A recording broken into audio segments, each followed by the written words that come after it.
Close to Home, a personal look at the opioid epidemic in Iowa.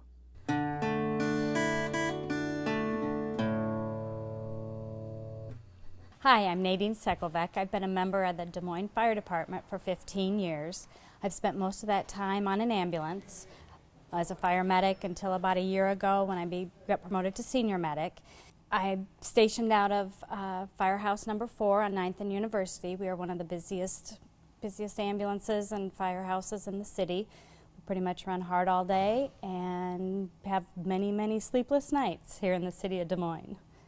When we arrive on a scene where there's an overdose, a narcotic overdose, and we use naloxone, there's many different scenarios that take place that are happening. There are families that know that our patient is a narcotic user, a heroin user, and they're distraught. They look at us to, not only revive their loved one, but maybe help them, give them support. We have situations where friends will deny, oh, we didn't know they used heroin, or we didn't know they were overdosing on some opioid. You'll have friends that are using whatever the opioid is along with them, and at that point then we switch and we get into a point where it's like, well, we've got to revive one, and you got to make sure that everybody else there is going to be okay also. We have situations where it's just a single person, and even after you revive them with the naloxone, that they'll deny, oh, I did not. And there's sometimes it's like, well, we did actually pull the needle out of your arm, and they'll still deny it. There's probably about 5 drugs that we carry on our ambulance that have instant effects, that once you administrate the drugs, it's within seconds that you see what happens, and naloxone is one of those. You will have a patient that goes from not breathing to looking up at you and well, what are you doing here, and leave me alone. So when you get on a scene, you encounter a lot of different situations, a lot of different scenarios, but in all of those, we're the ones who are going to be reviving that patient, bringing that person back to life and giving them a second chance. I remember the first time that I administered that, and administered naloxone. It was probably about 12 years ago. And we came on a situation where the family said, he's unresponsive, he's not acting right, this isn't him, and he was kind of in and out of consciousness. We were doing the assessment.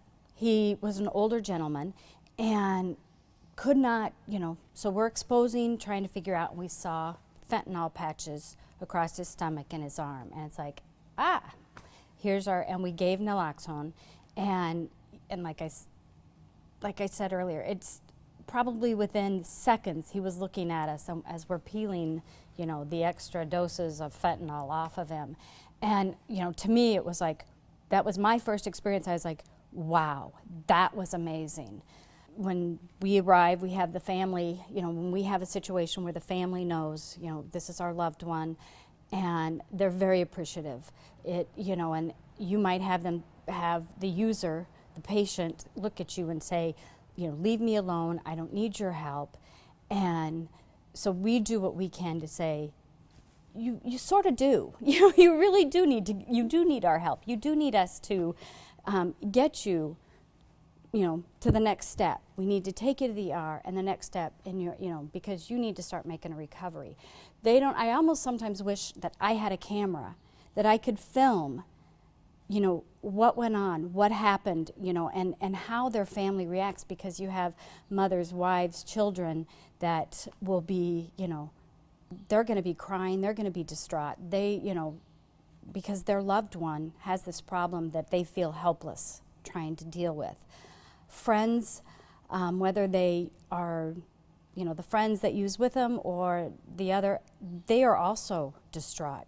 Even if they know that, hey, yeah, my friend uses opioids and he's overdosed and I use it too, but they see what happens, all of a sudden it's like, well, that happened to me? It's like, Oh yes, maybe not today, maybe not next week, but at some point in your using career, this will be you. And so, we try to nicely make that, it's like, yes, this is what happens. We have always carried naloxone on our ambulances ever since for the last 15 years we have.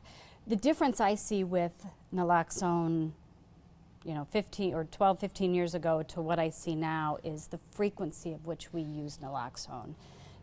Like I said, I was on the department for a few years before I used it for the first time, and then I went a long time without using it again, and probably within the last, I'm going to guess 5 years, it's a frequent drug to administer. We might have a period of time where we use it twice a week, 3 times a week, and then we might go a month where we don't use it. But it's not like it was before, like we went a whole year.